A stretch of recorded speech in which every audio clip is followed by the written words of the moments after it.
എഫേസോസ് ലേഖനം 5-ാം അധ്യായം 4-ാം വാക്യം. മ്ലേച്ഛതയും വ്യർത്ഥ ഭാഷണവും ചാബല്യവും നമുക്ക് യോജിച്ചതല്ല, പകരം കൃതജ്ഞതാ സ്തോത്രമാണ് ഉചിതം. കൃതജ്ഞത സ്തോത്രമാണ് ഇന്നത്തെ ജീവിതത്തിൻ്റെ ചിന്ത. ഇന്ന് നമ്മൾ ആരംഭിക്കുന്ന ജീവിതയാത്രയിൽ കൃതജ്ഞതയുടെ ജീവിതം നയിക്കാം.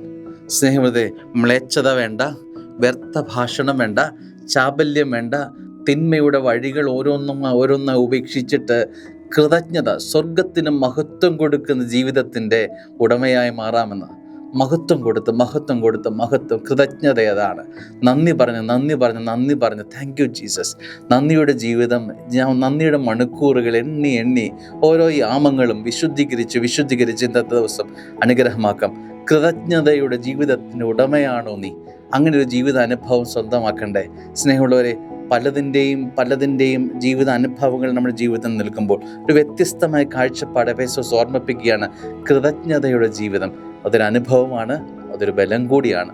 ആമേൻ.